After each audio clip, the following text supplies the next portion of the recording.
Hello दोस्तों, मैं हूं ब्रह्मा और आप देख रहे हो आपका अपना यूट्यूब चैनल पैसा टू पोर्टफोलियो, जहां हम पैसे से पोर्टफोलियो तक का सफ़र आसान करते हैं। दोस्तों, इससे पहले के चैप्टर में मैंने आपको समझाया था सेंट्रल पिवट पॉइंट से हम किस तरह से समझ सकते हैं कि आज का दिन ट्रेंडिंग रहेगा या साइडवेज रहेगा। मैंने आपको एक्सप्लेन किया था पिछले चैप्टर्स में, पिछले वीडियो में, कि जब सेंट्रल पिवट पॉइंट पिछले दिन के मुकाबले वाइड होती है, चौड़ी होती है, मार्केट साइडवेज होता है। जब सेंट्रल पॉइंट पिछले सेंट्रल पिवट पॉइंट के मुकाबले नैरो होती है तो प्राइस ट्रेंडिंग होता है। जब जितना ज़्यादा नैरो रहेगा प्राइस उतना ज़्यादा मूव करेगा एक तरफ, एक डायरेक्शन में। जितना ज़्यादा पिछले दिन के मुकाबले में ये चौड़ा होगा उतना ही साइडवेज रहने की संभावना होती है। आज की वीडियो में मैं बताऊंगा कि central pivot point and pivot point की मदद से हम कैसे ट्रेंड को आइडेंटिफाई कर सकते हैं। कई बार कन्फ्यूजन होता है कि जब अप ट्रेंड में प्राइस होता है और प्राइस बाउंस रिट्रेस करके नीचे आती है, या प्राइस डाउन ट्रेंड में होती है और बाउंस बैक करके ऊपर आती है, तो कन्फ्यूजन रहता है कि ये जस्ट रिट्रेसमेंट और बाउंस बैक है या ट्रेंड चेंज हो गया है। तो पिवट पॉइंट की मदद से हम जानेंगे कि ट्रेंड कंटिन्यू है, जस्ट रिट्रेसमेंट हुआ है, हमें एंट्री करना चाहिए, पोजीशन बनाना चाहिए नए ट्रेड में, या ट्रेंड चेंज हो गया है। ये चीज़ हम पिवट पॉइंट की मदद से जानेंगे। और सेंट्रल पिवट पॉइंट हमें ये बताएगा कि ट्रेंडिंग रहेगा या साइडवेज रहेगा। तो central pivot point and pivot point दोनों की मदद से हम अपनी स्ट्रेटजी में अपना रिजल्ट को बेहतर बना पाएंगे। तो ध्यान से इस वीडियो को देखिए और लर्निंग कीजिए। थोड़ा सा पीछे चले जाते हैं और यहाँ से देखते हैं, राइट, ओके। चार्ट को फुल मोड पे कर देते हैं, थोड़ा अच्छे से दिखाई देगा आपको। वॉच लिस्ट की ज़रूरत नहीं है हमें, डायरेक्ट चार्ट देखते हैं, राइट। तो दोस्तों, सेंट्रल पिवट पॉइंट हमें ट्रेंड इस तरीके से बताएगा। 5 मिनट के चार्ट पे आपके सामने ये सेंट्रल पिवट पॉइंट लगा हुआ है, ये एक दिन का पिवट पॉइंट है। और अगर हम चार्ट को यहाँ से शुरू करते हैं तो ये पिवट पॉइंट है।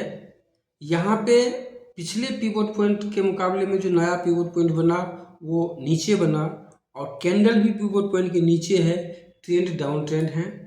अगले दिन फिर से पिछले दिन के मुकाबले पिवट पॉइंट नीचे बना, कैंडल अभी भी आज के पिवट पॉइंट से भी नीचे है, ट्रेंड डाउन ट्रेंड है। लेकिन पिछले दिन के पिवट पॉइंट के मुकाबले में आज का पिवट पॉइंट जो है ये वाला, ये वाइड है, चौड़ी है, तो मूवमेंट कम रह सकती है, सो ये साइडवेज रहा। फिर नेक्स्ट डे यहाँ पे पिछले दिन के पिवट पॉइंट के मुकाबले में नीचे बना है, कैंडल भी पिवट पॉइंट के नीचे चल रहा है और इसलिए डाउन ट्रेंड हुआ। और पिछले पिवट पॉइंट के मुकाबले में करंट पिवट पॉइंट जो है नैरो है, यानी मार्केट ट्रेंडिंग रह सकता है। ये सुबह सुबह पता चल गया और दिन भर मार्केट डाउन ट्रेंड में ट्रेंडिंग रहा, एक तरफा रहा। नेक्स्ट डे फिर से देखिए, पिछले पिवट पॉइंट के मुकाबले में नया पिवट पॉइंट डाउन बना है, यानी ट्रेंड बियरिश है, नीचे की है। कैंडल भी पिवट पॉइंट के नीचे है, डाउन ट्रेंड है। लेकिन पिछले पिवट पॉइंट के मुकाबले में ये वाला पिवट पॉइंट वाइड है, चौड़ी है, इसलिए मार्केट नीचे आया ऊपर गया, नीचे आया ऊपर गया और साइडवेज रहा। नेक्स्ट डे फिर से पिवट पॉइंट पिछले पिवट पॉइंट के नीचे बना है, लेकिन यहाँ पे पिवट पॉइंट थोड़ी सी नैरो है पिछले दिन के मुकाबले। हाँ, तो नैरो है तो मार्केट एक तरफा मूव करेगा। मार्केट ने एक तरफा मूव किया बट अगेंस्ट द ट्रेंड किया, सो यहाँ से ट्रेंड रिवर्सल का साइन हो गया। और यही चीज़ आती है कि जब एक ट्रेंड चल रहा होता है, आप उस ट्रेंड में ट्रेडिंग करते हो और जिस दिन वो ट्रेंड रिवर्सल होगा उस दिन आपका एसएल हिट होता है।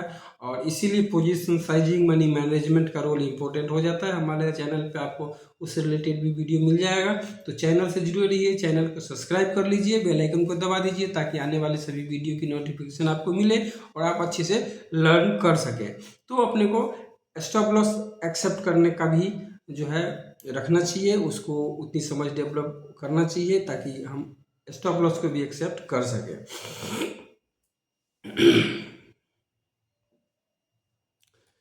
Next day pivot point, current pivot point पिछले दिन के पिवट पॉइंट से डाउन ट्रेंड नीचे बना है, यानी पिवोट पॉइंट कहता है ट्रेंड डाउन होना चाहिए, लेकिन कैंडल जो है पिवोट पॉइंट के ऊपर बन गया। कैंडल कहता है पिवोट पॉइंट के ऊपर है तो अप ट्रेंड है। सो यहाँ पे कंफ्यूजन मार्केट हो गया। इस दिन नो ट्रेडिंग जोन बना। अगर आप एक प्रॉफिटेबल ट्रेडर बनना चाहते हैं तो मार्केट से बाहर रहना भी सीखना पड़ेगा। हर दिन ट्रेड करेंगे तो मुश्किल आएगी, क्योंकि ये डेज ऐसे होते हैं जो आपके सिस्टम के अगेंस्ट होते हैं, कन्फ्यूजिंग होती है। उस दिन मार्केट से दूर बैठना चाहिए। कभी कभी हफ्ते में 10 दिन में एक आधा दिन ऐसा आता है जब आपका सिस्टम आपको नो ट्रेडिंग जोन बताता है, और फिर आप लोग दूसरे सेटअप ढूंढ के दूसरे पे काम करते हो उस दिन, और फाइनली रिजल्ट बुरा ही रहता है। तो इस आदत को भी छोड़ना होगा और नो ट्रेडिंग जोन को भी फॉलो करना होगा। नेक्स्ट है सेंट्रल पिवोट पॉइंट। पिछले दिन के पिवोट पॉइंट से ऊपर है, ट्रेंड बुलिश हुआ। कैंडल स्टिक सुबह सुबह नीचे था, हमें ट्रेड नहीं करना है। अप ट्रेंड में कैंडल पिवोट पॉइंट के ऊपर चाहिए ट्रेड करने के लिए। डाउन ट्रेंड में कैंडल पिवोट पॉइंट के नीचे चाहिए। यहाँ पे पिवोट पॉइंट के हिसाब से ट्रेंड अप है, कैंडल नीचे हो गया सुबह सुबह, हमें ट्रेड इग्नोर करना है। लेकिन दोपहर में 12 बजे के बाद ही पिवोट पॉइंट के ऊपर क्लोजिंग दिया यहाँ पे, और यहाँ से हमें ट्रेड बनता है। अगर हमारे सेटअप पे ट्रेड बनता है तो हम मस्त यहाँ से रैली कैप्चर कर सकते हैं इंट्राडे का। और रैली आने वाली है ये हमें मॉर्निंग से पता था, क्योंकि ये पिवोट पॉइंट बहुत ही नैरो है पिछले दिन के मुकाबले। तो डाउन ट्रेंड की तरफ जो डाउनवर्ड मूव हुआ वो भी बहुत फास्ट हुआ, और अपवर्ड मूव हुआ वो भी बहुत फास्ट हुआ। नेक्स्ट डे पिछले दिन के पिवोट पॉइंट से करंट पिवोट पॉइंट ऊपर है, ट्रेंड अप हुआ। कैंडल भी ऊपर है पिवोट पॉइंट के, कंफर्म हुआ ट्रेंड अप है, लेकिन बहुत ज़्यादा नैरो है, चौड़ी है पिवोट पॉइंट पिछले दिन के मुकाबले। तो पता था सुबह से ट्रेंड साइडवेज रहने वाली है, बहुत बड़ा मूव नहीं आने वाला है। ऐसे में हम ऑप्शन सेलिंग के स्ट्रेटजी को डिप्लॉय कर सकते हैं। ऑप्शन बाइंग को हमें इस दिन अवॉइड करना चाहिए। फर्दर उसके next day pivot point, central pivot point पिछले दिन के मुकाबले ऊपर है एंड पिछले दिन के मुकाबले नैरो भी है। कैंडल भी पिवोट पॉइंट के ऊपर है, तो ये बताता है कि ट्रेंड अप है और डे ट्रेंडिंग है, सो मूव ज़्यादा होगा। तो यहाँ पे मस्त मूव मिला इंट्राडे में, बहुत अच्छा मूव मिला है, एक तरफा मूव मिला है। Next day central pivot point पिछले दिन के पिवोट पॉइंट से ऊपर है, ट्रेंड कहता है अप है। कैंडल नीचे खुली है, कैंडल पिवोट पॉइंट के नीचे है। कैंडल के हिसाब से पिवोट अप ट्रेंड में हो तो पिवोट पॉइंट के ऊपर कैंडल चाहिए, लेकिन यहाँ नीचे है, अपोजिट है। यहाँ फिर से नो ट्रेडिंग जोन हुआ।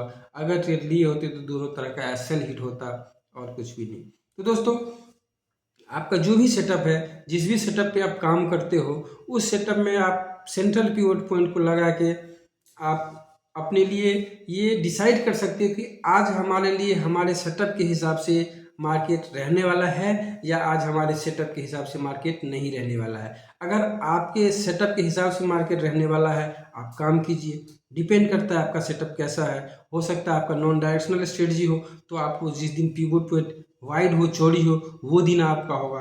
अगर आप ट्रेंडिंग स्ट्रेटजी पे काम करते हो, बड़ा मूव कैप्चर करने वाला आपका स्ट्रेटजी है, जब एक तरफा मूव होता है तब आपको प्रॉफिट होता है, तो जिस दिन पिवोट पॉइंट नैरो हो तब आप काम कीजिए। अगर पिवोट पॉइंट पिछले पिवोट पॉइंट के ऊपर है, कैंडल भी ऊपर है और नैरो भी है, बड़ा मूव आ सकता है, ऊपर की मूव आ सकती है, आप कॉल बाय करके काम कर सकते हैं। अगर पिवोट पॉइंट पिछले पिवोट पॉइंट के नीचे है, कैंडल भी पिवोट पॉइंट के नीचे है, पिछले पिवोट दिन की पिवोट पॉइंट से करंट पिवोट पॉइंट पतली है, नैरो है, तो डाउन ट्रेंड है और बिग मूव डाउन ट्रेंड की तरफ आ सकती है, आप पुट बाय करके काम कर सकते हो। लेकिन अगर कंफ्यूजन डे है, पिवोट पॉइंट पिछले पिवोट पॉइंट से ऊपर है, ट्रेंड अप बता रहा है, कैंडल पिवोट पॉइंट के नीचे है, डाउन बता रहा है, यहाँ पे क्रॉस हो गया, कंफ्यूजन हो गया, दोनों कंसेप्ट मैच नहीं हुआ, हमें इस दिन ट्रेडिंग नहीं करना चाहिए, अवॉइड करना चाहिए, नो ट्रेडिंग जोन घोषित करना चाहिए और लॉस से बचना चाहिए।